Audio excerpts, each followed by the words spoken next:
Êxodo 21, 7 a 11, nós temos algumas leis aí nesse trecho do Velho Testamento, dessas 613 leis, nós temos algumas aqui. E essas leis mostram um Deus extremamente preocupado em dar dignidade aos seres humanos. Olha aqui que a Bíblia diz: se um homem vender a sua filha como escrava, ela não será liberta como os escravos homens. Se ela não agradar ao seu senhor que a escolheu, ele deverá permitir que ela seja resgatada. Não poderá vendê-la a estrangeiros, pois isso seria deslealdade para com ela. Se o seu senhor a escolher para o seu filho, lhe dará os direitos de uma filha. Se o senhor tomar uma segunda mulher, não poderá privar a primeira de alimento, de roupas e dos direitos conjugais. Se não lhe garantir essas três coisas, ela poderá ir embora sem precisar pagar nada. Vamos orar, queridos? Deus, que bênção poder estar na tua casa.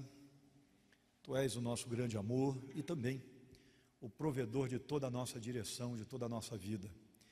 E mais uma vez esperamos o alimento que vem do teu trono, da tua palavra, para que possamos viver por ele. Que tu fales conosco, nos mostres um pouco mais do teu caráter e da tua vontade nesta noite. Nós oramos em nome de Jesus Cristo. Amém. Conhecendo um Deus que dignifica a todos, nós estamos aqui diante de mandamentos bem interessantes. Alguns mandamentos bem reveladores para nós, porque esses mandamentos fazem questão de revelar como Deus pensa.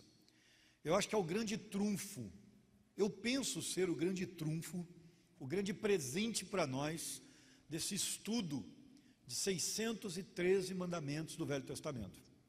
Por quê? Esses mandamentos revelam muito sobre o caráter de Deus, sobre quem é esse Deus com o qual nos relacionamos. E vale a pena caminhar com esse Deus. Cada trecho que traz esses mandamentos, nós temos um pouco mais desse amor de Deus derramado sobre nós, humanidade. Primeira coisa que nós aprendemos lá na semana que estudamos, 15, 20 dias atrás, nós aprendemos que a sobrevivência vinha em primeiro lugar, mas a família era hierarquicamente a próxima a ser considerada. Sobreviver era importante, nós vamos ver isso daqui a pouco, mas como é que Deus sempre considera algo muito importante, muito especial, que nós estejamos próximos sempre da família. Se uma menina fosse vendida como escrava para uma outra pessoa, e essa outra pessoa não gostasse dos serviços dela, ela jamais poderia vender essa menina para estrangeiros. Isso tem um motivo muito simples: ela deveria voltar para a família dela, porque a família é o melhor lugar para se estar. Só venderia uma filha se você não tivesse como alimentá-la. Era assim na maioria das vezes. Você vendia para não morrer de fome. Era um pai endividado, alguma coisa nesse sentido. Pelo menos essa era a cultura do Oriente Médio. Eu não tenho condições de sustentar a minha filha, então eu vou vendê-la como escrava. Pago parte das minhas dívidas e ela não morre de fome. Então é para isso que servia a questão, a lei. A lei buscava amparar a vida, dar manutenção à sobrevivência. Mas, se o camarada não gostasse do serviço dela, ele não podia vender para um estrangeiro, porque não se vende ninguém para o estrangeiro. A menina deveria voltar para a família. E ela não levaria nada pelo trabalho prestado, porque o pai já tinha recebido por ela anteriormente.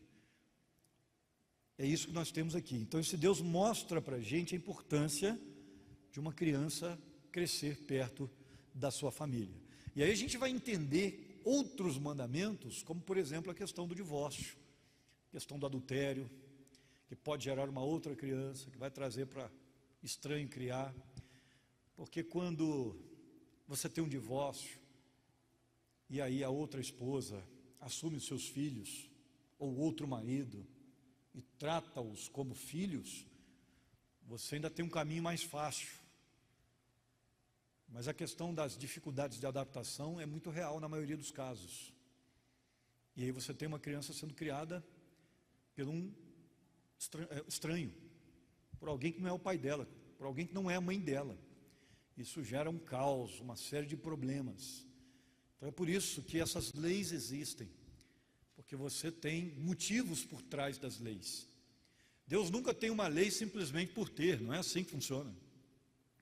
E quando quebramos as leis de Deus, ou a gente atrapalha o nosso relacionamento com Deus, ou a gente atrapalha o nosso relacionamento com o outro, ou prejudica alguém. E é para isso que servem as leis. Uma outra coisa que aprendemos lá atrás com o versículo 8, é que além do elemento familiar, a espiritualidade sempre seria considerada seriamente. Por que não pode vender para estrangeiro? Porque os outros estrangeiros tinham outros deuses. E é por isso, 20 dias atrás, eu trabalhei incansavelmente com essa ideia de que você tem que tomar muito cuidado com a espiritualidade do seu filho. Lembra que eu falei da questão de participar de cultos? Eu falei aqui do São Cosme, São Damião, que vai comer doce dedicado a ídolo. Espiritualidade é coisa séria, a gente não pode brincar com espiritualidade de criança. E mais do que nunca peço a vocês para orarem. Estamos chegando numa reta afunilada do Colégio Batista. Teríamos uma reunião amanhã, mas como a minha viagem mudou de dia, eu irei ao Vale do Ribeira amanhã, como não pude ir na semana passada, porque o missionário pediu para trocar a data, e aí nós vamos adiar a reunião do Colégio Batista, mas estamos chegando numa reta final.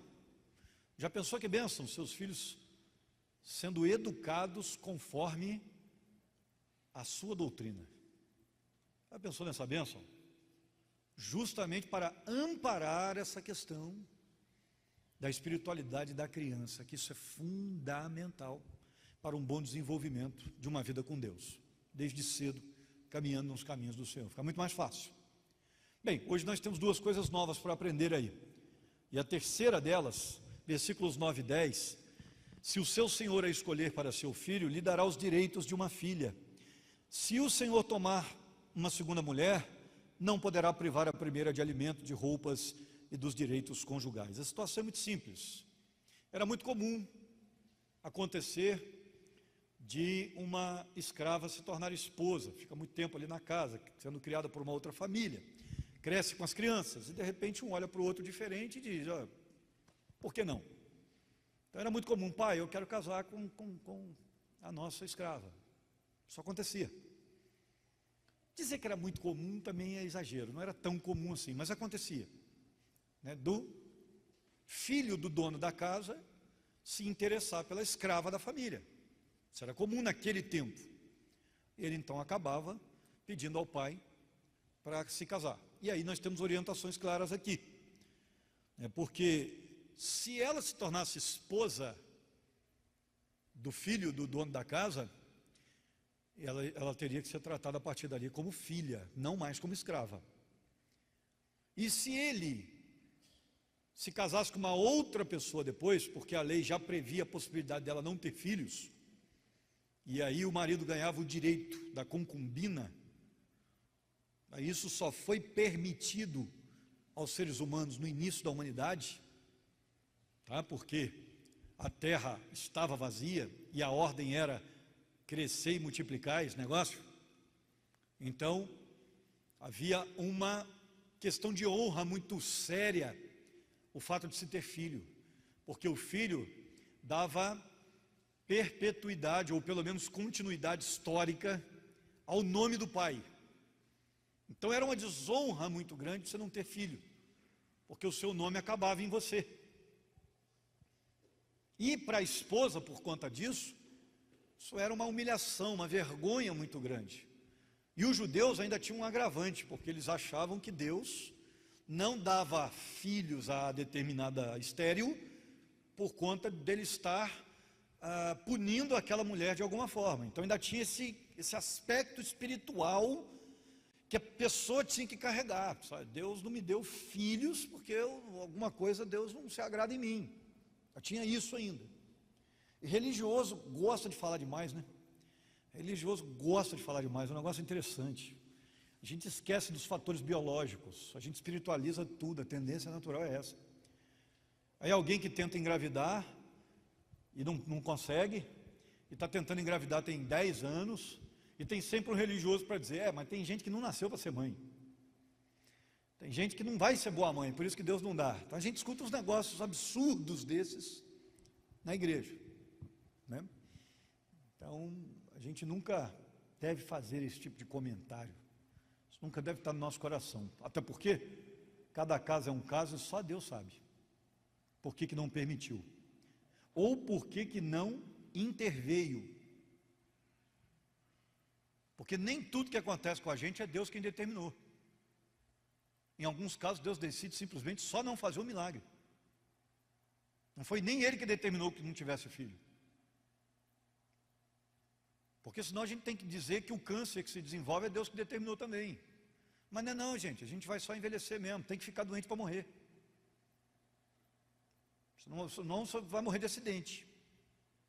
A gente vai envelhecendo, as coisas vão aparecendo. É a natureza da vida. E o ser humano tem defeitos. Depois do pecado, a raça ganhou defeitos. E um dos defeitos biológicos que nós temos é a incapacidade de gerar filho. Da mesma forma que nasce uma criança com problema cerebral, vai nascer uma mãe que não gera filho. É defeito da natureza. Porque a natureza não é perfeita. Depois do pecado, ela não é mais perfeita. Ela geme. E é só isso. E aí a gente precisa entender que o que acontecia? O camarada tinha que dar continuidade ao nome da família. Era uma questão de honra, porque ele tinha que obedecer o mandamento, crescer e multiplicar. A esposa não dava filhos, ele por lei tinha o direito de contrair uma concubina. Ele podia escolher uma pessoa para ser concubina. Mas se ele já tivesse escolhido uma escrava como esposa, e ela tivesse virado já praticamente filha do dono, porque se casou com um filho, ela jamais poderia rebaixar a primeira esposa. Ele jamais poderia rebaixar a primeira esposa. Ele teria que continuar tratando a esposa como esposa. Nada de que, você não me deu filhos, então você volta a ser escrava agora, eu vou tratar você como secundária. Jamais, não. Ela continuava sendo a esposa dele. Entende? Essa é a lei, que procura regulamentar essa questão da escrava, porque Deus olha para os menos favorecidos também com amor. Ele olha. E o que a gente aprende com isso aqui? A gente aprende que esse Deus realmente ama dignificar as minorias, os menos favorecidos. Deus ama fazer isso. E olha, eu nem quis colocar na mensagem aqui, mas na Bíblia inteira você vai encontrar passagens que mostram Deus preocupado com as minorias menos favorecidas e marginalizadas. Os órfãos, as viúvas, os pedintes. Você vê o tempo todo Deus se preocupando com gente em necessidade, gente que passa necessidade. A palavra traduzida como mantimento aí, que não poderia deixar de dar a ela, né, o seu alimento, roupas, direitos conjugais. Então nós temos aqui a palavra alimento, é a palavra carne. Se for literalmente traduzir, a ideia é o banquete de carne, a ideia de proteína aí, né? Palavra interessante. Ela não podia, a quem gosta de um churrasco, a palavra é interessante, né? Não podia deixar de dar para a esposa o seu alimento digno de uma esposa. Não deveria faltar para ela nada. Porque a outra agora tem filho, vira meu xodó, a segunda esposa, a primeira vai comer só pão. Não, ela continua sendo esposa. Inclusive, as questões matrimoniais não poderiam faltar também para a primeira esposa, mesmo que ela fosse estéril. E isso nos mostra uma questão interessante.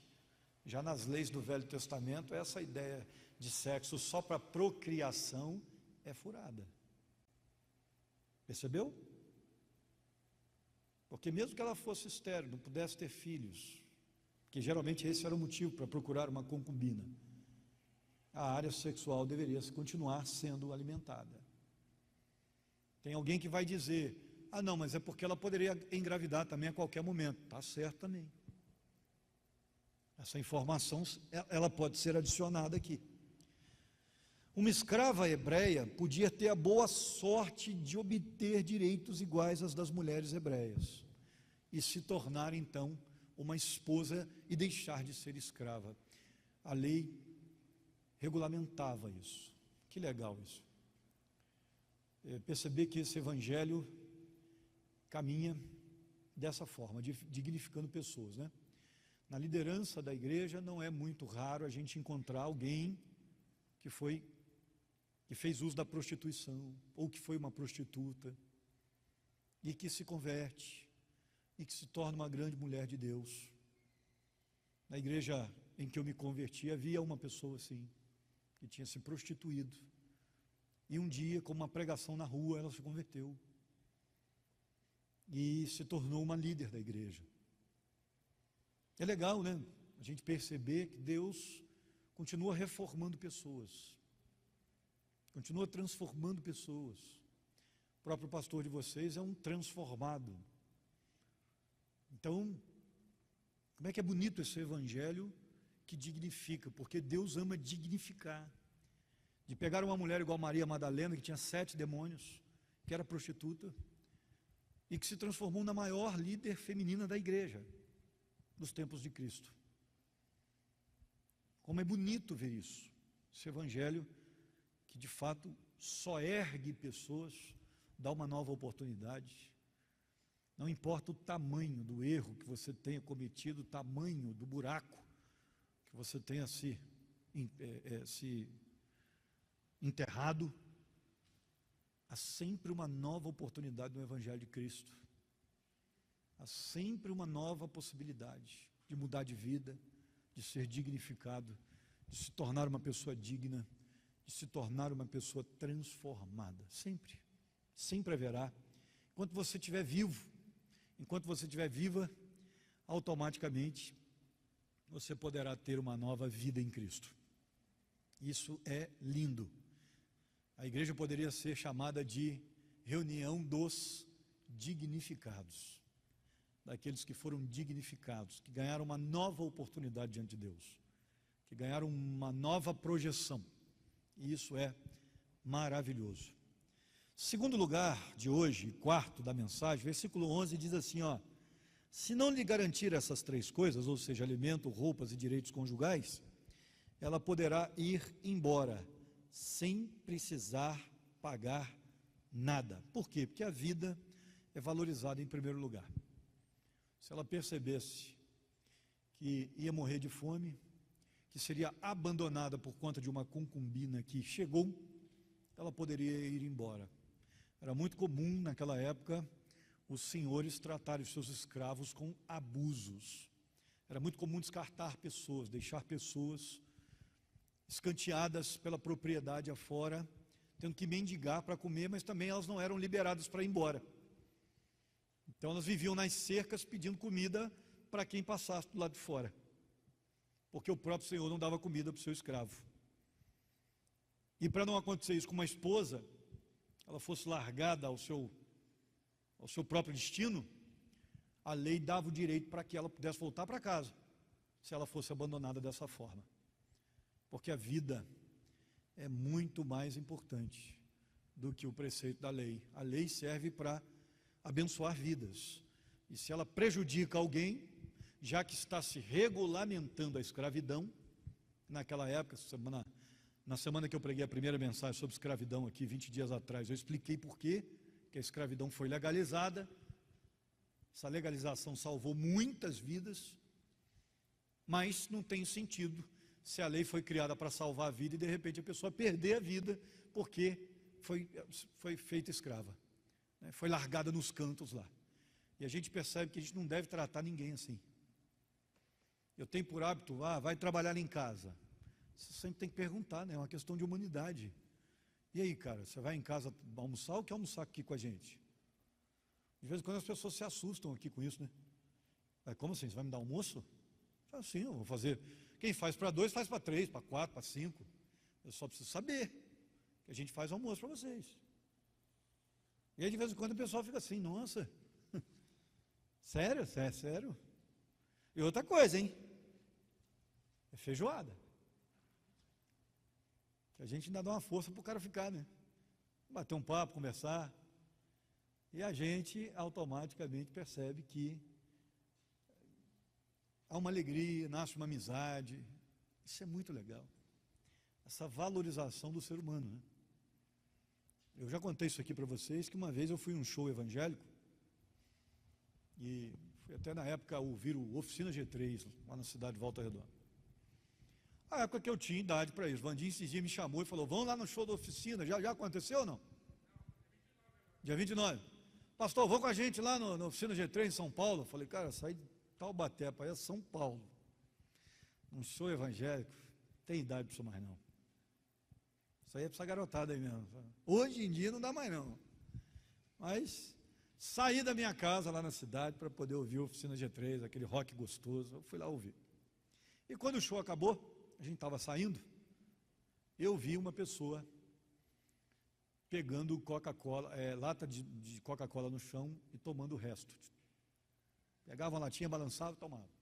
Pegava uma latinha, balançava e tomava. Gente, aquilo cortou meu coração, nunca mais esqueci aquela cena, nunca mais. Eu me lembro hoje como se fosse ontem. Ver aquela pessoa, eu segurei ele pela mão assim, um senhor, falei: não, vem cá, vou pagar uma coca para você. Quer comer um lanche? Ele: não, só estou com sede. Eu paguei uma coca para ele, para eu tomar resto. Gente, aquilo cortou meu coração, meu Deus. Eu saí dali arrasado, porque o que adianta? A gente está ali adorando ao Senhor, e as pessoas do nosso lado, tomando o resto de Coca-Cola, de latas jogadas no chão. Não tem sentido. Se eu não fizer nada, não vale o culto. Que culto é esse que eu presto? Isso não tem sentido. Quando a gente olha para esse Deus tão preocupado em valorizar a vida, em valorizar a pessoa, seja ela quem for, a gente aprende muito. Por que nós estamos gastando R$700 mais ou menos, talvez até um pouco mais, para ir ao Vale do Ribeira amanhã? Por quê? Porque ouvimos dizer que é o vale mais pobre do estado de São Paulo inteiro. E tem um missionário lá fazendo um trabalho extraordinário. Nós ouvimos dizer. Só que o que os olhos não veem, às vezes o coração não sente. Então a gente está aí vendendo doce, vendendo molho de tomate para eles, enviando dinheiro para lá, mas a gente quer conhecer essa realidade de perto. A gente quer sentir a dor de quem está sentindo a dor. A gente quer perceber a fome de quem está sentindo a fome, para que a gente possa voltar e contar para vocês: só nós queremos investir lá, e nós vimos isso. Eu vou passar o dia amanhã e depois da manhã tirando fotos. Eu quero montar uma apresentação para vocês. Ó, tá vendo essa menininha aqui, ó? Só tinha farinha para comer, ó. 4 dias comendo farinha. É isso que eu quero mostrar para vocês. Eu gostaria de não encontrar esse tipo de realidade, mas ela existe no nosso país. Eu não estou dizendo que eu estou torcendo para encontrar, não. Você entendeu bem, né? É que eu já sei que eu vou encontrar. As informações são essas. E o que a gente pode fazer para ajudar? O que a gente pode fazer para abençoar? Porque a gente não pode fingir que o Vale do Ribeira não exista, só porque a gente não vê. Não faz parte desse evangelho, esse tipo de atitude. Nós temos que pensar nos menos favorecidos. Nós temos que olhar para eles com carinho.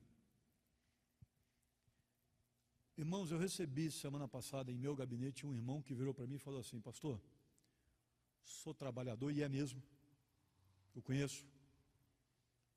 Mas ele falou para mim: pastor, estou desempregado e na minha geladeira só tem gelo.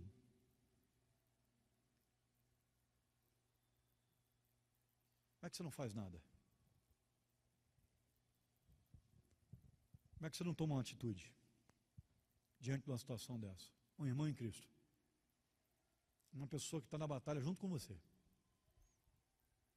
Como é que você não faz?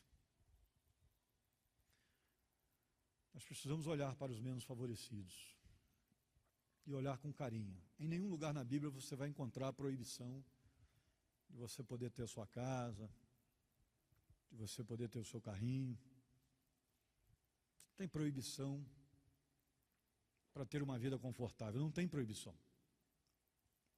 Se você trabalha, Deus tem te abençoado, Deus tem lhe abençoado, dado a você um bom salário, não tem nada de errado com relação à sua competência, a bênção de Deus sobre a sua vida, o fato da dignidade de poder dar o melhor para a sua família, se você puder, ótimo, sem problema. Mas saiba que o que você recebe não é só para você. Essa consciência eu tenho pregado sobre ela aqui dia após dia. Deus não dá o que dá a você só para você. Porque existem leis específicas no Velho Testamento sobre isso. Camarada tinha lá o milharal. É o seguinte, a espiga que cair no chão sozinha, você não vai colher. Tem lei. Nós vamos estudar essa lei aqui.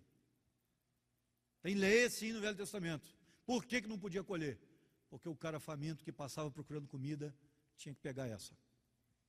Então, se cair do pé sozinho, você não vai colher. Você vai deixar para quem precisa. A história de Esther, a história de Ruth conta essa história. Leia lá o livro de Ruth que você vai ver isso. É o costume. Era a lei de Israel, o cara tinha que obedecer. Porque Deus não dá o milharal só para você. Então, a parte dele, você tem que usar para abençoar outras pessoas. Nunca se esqueça disso. Não gaste o seu salário todo com você. Se você fizer isso, você estará em pecado. Porque você precisa pensar no outro que está com fome. Senão não é cristianismo. É capitalismo selvagem. Amém, meu irmão? Vamos orar?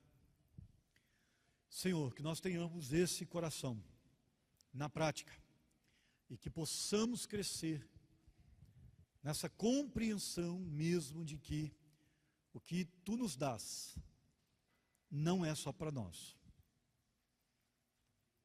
Que nós possamos dividir aquilo que Tu tens nos dado como bênção e que possamos abençoar outras pessoas na medida em que elas precisarem.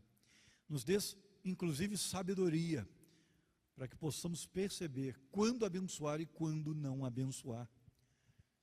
Que possamos perceber quando é de fato para a comida e quando é para as drogas. Que Tu estejas nos dando sabedoria para lidar com tudo isso. Não nos deixes no engano, mas que também não sejamos engodados pelo amor ao dinheiro, que é a raiz de todos os males. Nós te agradecemos.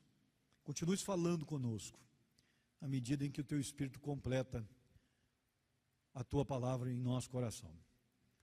Nós oramos, ó Deus, que a nossa igreja seja uma igreja de pessoas que se importam, de pessoas amorosas, que se preocupam com as necessidades dos outros, que nós não nos esqueçamos da nossa missão do amor, que os nossos cestos de alimento jamais estejam vazios, que as nossas campanhas para roupas e cobertores possam sobejar e que em nome de Jesus cumpramos assim a lei de Cristo. Obrigado a Deus, porque Tu tens levantado um exército aqui nesta igreja que se preocupa com a dor do outro, com a fome do outro, com a escassez do outro. Nós te agradecemos. Abençoe os Teus filhos que procuram cumprir a lei do Teu Filho. Oramos em nome de Jesus Cristo. Amém.